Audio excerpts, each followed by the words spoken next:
It's easy to be dazzled by the glittering facade of royalty. The world sees the palaces, the parades, the carefully curated smiles, and the sense of tradition that stretches back centuries. But what if, behind those gilded doors, the reality is far darker than anyone imagines? Today, we're pulling back the velvet curtain on one of the most controversial figures in the British royal family, Prince Andrew. And we're doing it through the eyes of someone who saw it all up close, his former maid, Charlotte Briggs. Her story isn't just a collection of shocking anecdotes, it's a window into the hidden world of privilege, power, and unchecked entitlement. If you think you know the Duke of York, think again. The truth, as you're about to discover, is far more disturbing than the fairy tale. Charlotte Briggs was just 21 when she first stepped into the world of Buckingham Palace. For her, it was a dream come true. A chance to serve the royal family, to be part of history, to witness the inner workings of a household that most people only see in glossy magazines.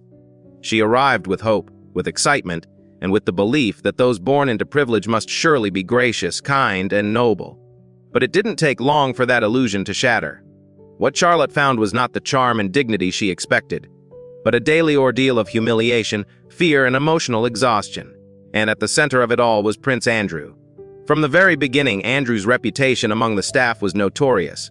While other royals, Charles and even the often maligned Prince Philip, were known for their quirks but also for their basic decency, Andrew stood apart. He was the one staff dreaded serving, the one whose name was whispered in corridors with a mixture of dread and resentment. Charlotte quickly learned why. Her earliest memories of the Duke were not of a charming prince, but of a man who seemed to take pleasure in asserting his dominance over those around him. He barked orders for the smallest tasks, demanded absolute perfection in every detail, and flew into rages over the most trivial mistakes. One of the first incidents that made Charlotte question everything she thought she knew about royalty happened just days into her new job. She was tasked with drawing the heavy curtains in Andrew's private quarters. A simple enough job, or so she thought. But when she left the faintest sliver of daylight peeking through, Andrew erupted. He stormed from his office, his voice echoing down the corridor, unleashing a torrent of profanity that left Charlotte trembling. "Can't you bloody do anything right?" he screamed, reducing her to tears. It was a moment that would set the tone for her entire tenure in the palace. Mistakes, no matter how minor, were met not with correction, but with punishment. Every act carried the weight of potential retribution. But it wasn't just Andrew's temper that made life unbearable.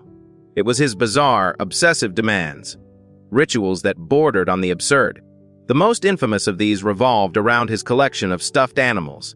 To outsiders, it might have seemed like a harmless eccentricity, a grown man clinging to childhood comforts. But for the staff, it was a nightmare.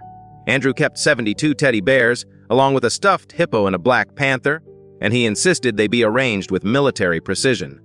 There were laminated instruction sheets detailing the exact placement of each toy, down to which should stand at the back, which belonged at the front, and where his two favorite bears should sit, always flanking his bed like sentinels. Charlotte spent an entire day being trained on this ritual alone. A single misstep could trigger another of Andrew's infamous tantrums. His bedroom was a shrine to his own fragility. Royal crest-embroidered pillows had to be perfectly centered after the mattress was turned. His pajamas were to be laid out with exact symmetry. The stuffed animals, after being displayed, were to be removed before he went to sleep, then returned at dawn.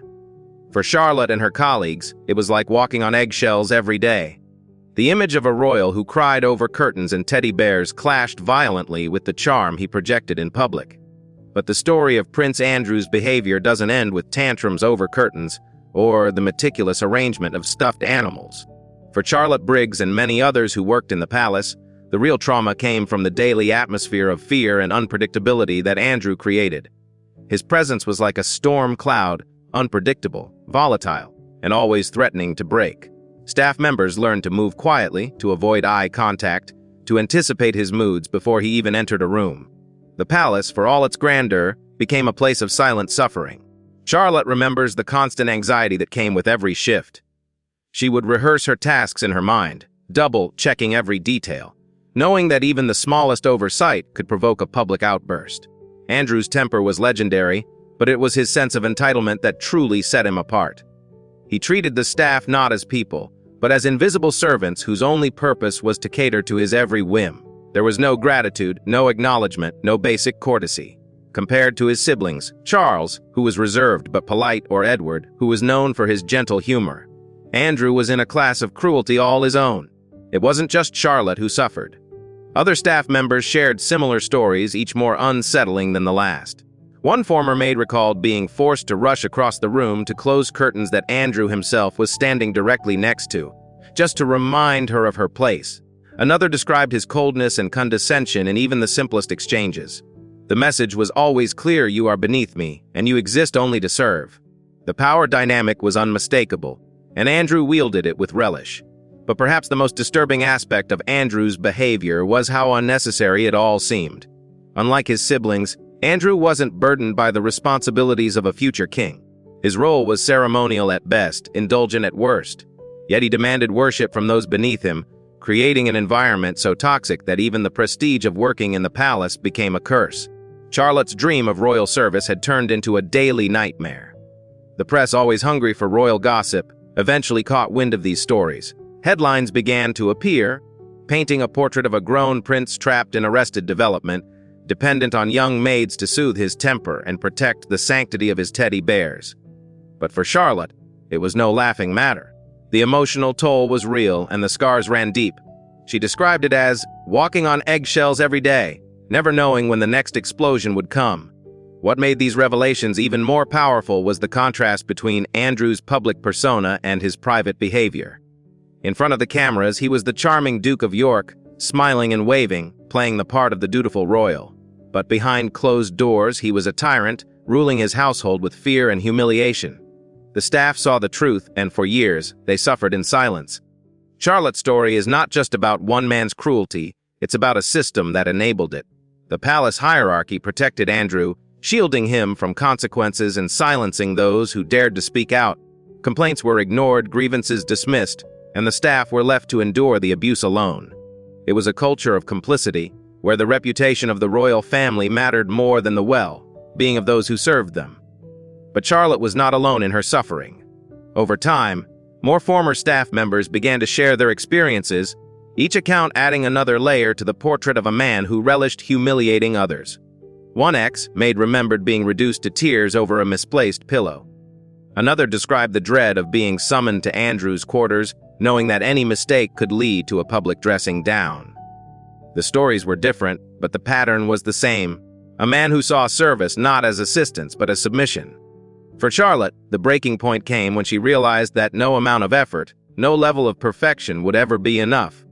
Andrew's demands were endless, his standards impossible. The palace, once a symbol of hope and aspiration, had become a prison. And so, with a heavy heart, she made the decision to leave, a choice that would change her life forever.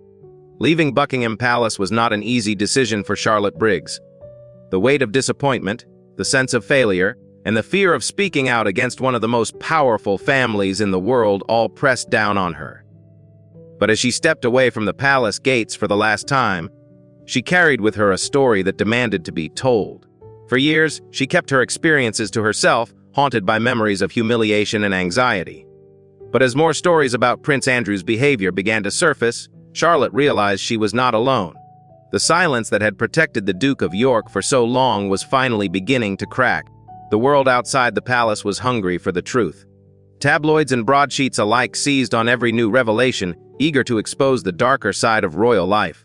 But while the headlines focused on Andrew's tantrums and eccentricities, Charlotte knew the real story was about something deeper, a pattern of entitlement and cruelty that stretched back decades. To understand Prince Andrew's behavior, she believed you had to look beyond the palace walls and into his past. From a young age, Andrew stood apart from his siblings. Where Charles was quiet and bookish, and Anne was stubborn but capable, Andrew seemed to embody something far less innocent.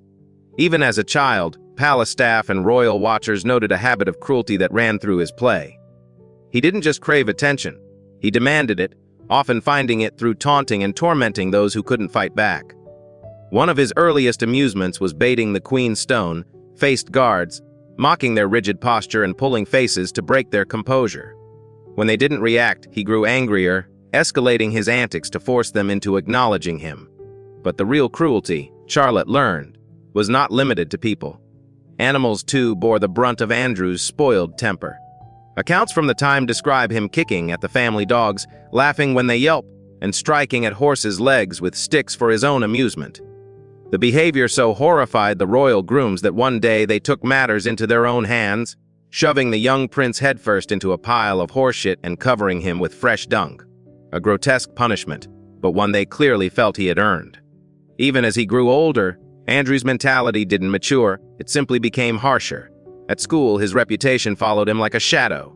Classmates dubbed him Baby Grumpling for his tantrums and the Snigger for his mean, spirited laughter at others' expense. He wasn't the charming royal some hoped for. He was the brat, spoiled, smug, and perpetually mocking. Every interaction became a contest, every relationship a power struggle. With his younger brother Edward, Andrew bullied him openly, snatching cakes away, shoving him, and leaving him with bruises. It wasn't brotherly horseplay, it was domination. The staff who worked under him saw the same patterns. He didn't speak with the polite formality expected of a royal child. Instead, he threw objects to the floor and barked orders laced with profanity, demanding, "Pick that up." For servants accustomed to discipline and dignity, the boy's language was shocking. They saw in him not a mischievous child, but a spoiled tyrant in miniature. By the time he was old enough to wear a uniform, Andrew's reputation was already built inside palace walls. He wasn't the beautiful hair like Charles, nor the hard, edged but capable Anne. He was the one staff dreaded dealing with, the child they called intolerable. As Charlotte pieced together these stories, she began to see her own experiences in a new light. The man who had tormented her and her colleagues was not an aberration, he was the product of a lifetime of unchecked privilege. The palace, with all its rules and rituals, had created an environment where Andrew's worst instincts could flourish. And for those who served him, the consequences were all too real. Charlotte's decision to speak out was not just an act of courage, it was a call for accountability. She wanted the world to see the truth behind the royal facade, to understand the cost of silence and complicity.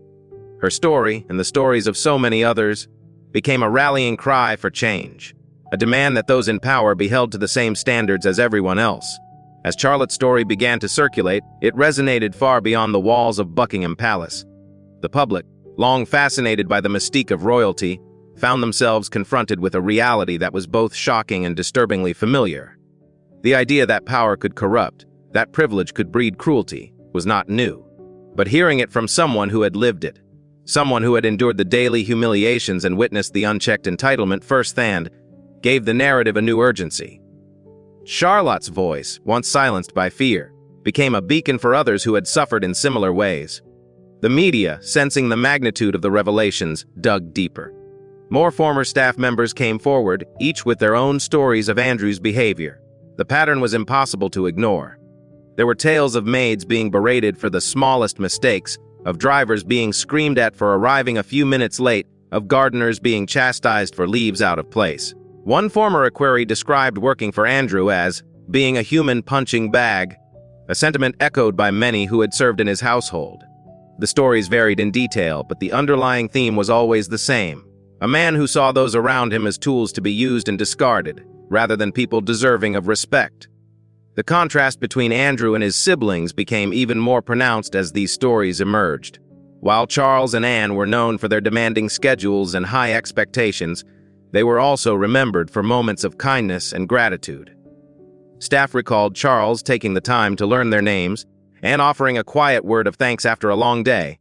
Even Prince Philip, whose reputation for bluntness was legendary, was respected for his fairness and sense of duty. Andrew, by comparison, seemed to lack even the most basic empathy. His interactions were transactional, his demands endless, his temper always simmering just below the surface. But the real turning point came when Andrew's private behavior began to spill into the public eye. The press, emboldened by the growing chorus of voices, started to investigate more aggressively. Stories of Andrew's lavish spending, his questionable business dealings, and his associations with controversial figures began to surface. The nickname, Randy Andy, once a light-hearted jab at his Playboy image, took on a darker meaning as allegations of impropriety and abuse of power mounted. The public, once willing to overlook the eccentricities of a royal, began to demand answers. Charlotte watched these developments with a mixture of relief and apprehension. On one hand, she felt vindicated. Her experiences were finally being acknowledged, her voice finally heard. On the other, she worried about the backlash. The royal family, after all, was an institution built on secrecy and tradition. Speaking out against it was not just risky, it was, in many ways, an act of rebellion. But Charlotte was determined. She knew that the only way to bring about change was to shine a light on the truth, no matter how uncomfortable it might be. As the scandal grew, the palace responded with its usual strategy: denial, deflection, and damage control. Official statements were issued, downplaying the allegations and insisting that Andrew was a valued member of the family. Behind the scenes, however, the pressure was mounting. Charities began to distance themselves from the Duke, universities revoked his honorary positions, and military groups quietly removed him from their ranks. The once untouchable prince was becoming a liability. For Charlotte, the most powerful moment came when she realized she was not alone. The outpouring of support from former staff, from members of the public, and even from some within the royal household, gave her the strength to keep going. Her story, once a source of shame and pain, became a catalyst for change. She began to speak at events, to share her experiences in interviews, to advocate for better treatment of those who serve behind the scenes. Her courage inspired others to come forward, creating a ripple effect that reached far beyond the palace gates. The story of Prince Andrew's former maid is not just a tale of personal suffering, it is a testament to the power of truth. It is a reminder that even the most powerful can be held accountable, that silence can be broken, and that change is possible when people are willing to speak out. For Charlotte, and for so many others, the journey was painful, but it was also necessary. The world needed to know the truth, and now, at last, it does. The unraveling of Prince Andrew's public image was not a sudden collapse, but a slow, relentless exposure of truths that had been hidden for decades. As more staff and insiders spoke out, the carefully constructed narrative of the charming, misunderstood prince gave way to a far more troubling reality. The world watched as the Duke of York, once a fixture at royal events and a favorite of the Queen, became increasingly isolated, first from the public, then from his own family. The consequences of his actions, long shielded by privilege and power, finally began to catch up with him. Charlotte Briggs, now free from the suffocating environment of the palace, found herself at the center of a media storm. Journalists clamored for interviews, eager to hear first-hand accounts of Andrew's behavior. But Charlotte was careful. She understood the weight of her words, the responsibility that came with telling the truth. She refused to sensationalize her experiences, instead focusing on the facts, the daily indignities, the emotional toll, the culture of fear that permeated the royal household. Her calm, measured testimony stood in stark contrast to the tabloid frenzy, lending her story an authenticity that was impossible to ignore. As the months passed, the impact of Charlotte's revelations became clear. The public's perception of Prince Andrew shifted dramatically. No longer was he simply the spare to Charles's heir, or the playboy prince with a penchant for luxury. He was now seen as a symbol of everything wrong with unchecked privilege. A man who had used his position not to serve, but to dominate and demean. The stories of his tantrums, his bizarre rituals, and his mistreatment of staff became part of the public record, impossible to dismiss or deny. But the fallout extended far beyond Andrew himself. The royal family, already battered by years of scandal and controversy, faced renewed scrutiny. Questions were raised about the culture of silence that had allowed such behavior to go unchecked for so long. Why had complaints been ignored? Why had staff been discouraged from speaking out? And what did it say about the institution as a whole that one of its own could act with such impunity? The answers were uncomfortable, but necessary. For the first time in years, the conversation shifted from individual misdeeds to systemic problems that demanded real, lasting change. Charlotte's role in this transformation cannot be overstated. By sharing her story, she forced the public and the palace to confront difficult truths. She became a voice for the voiceless, an advocate for those who had suffered in silence. Her courage inspired others to come forward, creating a groundswell of support that made it impossible for the palace to simply sweep the issue under the rug. The days of unquestioned deference to royalty were over. In their place was a new demand for transparency, accountability, and respect. Yet, even as the world turned its attention to the royal family's internal struggles, Charlotte never lost sight of the human cost. She spoke often of the friends and colleagues who had endured similar treatment, of the emotional scars that lingered long after the shouting had stopped. She called for better protections for staff, for clear channels to report abuse, and for a culture that valued dignity over deference. Her message was simple, but powerful. No one, no matter how privileged, should be above the basic standards of decency and respect. The story of Prince Andrew's former maid is, in many ways, a microcosm of a larger reckoning. Across the world, institutions built on tradition and hierarchy are being forced to confront their own failings. The voices of those who were once silenced are now being heard, and the demand for justice is growing louder. Charlotte's journey, from hopeful young maid to outspoken advocate, mirrors this broader movement. It is a testament to the power of truth, and to the resilience of those who refuse to be broken by the systems that seek to control them. As the dust settled, one thing became clear: the old ways were no longer enough. The palace and the world would have to change, and it all began with the courage of one woman who dared to speak the truth. In the aftermath of Charlotte Briggs' revelations, the world's gaze lingered on the royal family with a new, sharper focus. The story had become more than just a scandal about one man's behavior. It was a mirror held up to the institution itself, reflecting uncomfortable truths about power, privilege, and the cost of silence. For years, the monarchy had relied on tradition and mystique to shield itself from scrutiny. But now, the voices of those who had been ignored or dismissed were impossible to silence. The palace, once a symbol of unassailable authority, found itself on the defensive, forced to reckon with the consequences of its own inaction. Charlotte's journey was not without its challenges. Speaking out against the royal family came with risks: public backlash, personal attacks, and the ever-present fear of retribution. Yet, she remained steadfast, driven by a sense of justice that outweighed her own fears. She understood that her story was not just her own; it belonged to every maid, footman, and staff member who had ever been made to feel small, invisible, or disposable. Her courage gave others permission to share their own experiences, and soon a chorus of voices joined hers, each one adding weight to the call for change. The impact of these stories rippled far beyond the palace walls. In Parliament, lawmakers began to question the systems that allowed such abuses to persist. Advocacy groups called for reforms to protect workers in all sectors, not just those in royal service. The media, once content to trade in gossip and innuendo, shifted its focus to the broader issues of workplace rights and institutional accountability. The conversation had changed, and with it, the expectations of a new generation who demanded more from their leaders, royal or otherwise. For Prince Andrew, the consequences were both immediate and lasting. Stripped of his honorary military titles, removed from public duties, and shunned by many of the organizations he once represented, he became a cautionary tale, a reminder that no amount of privilege can shield one from the truth forever.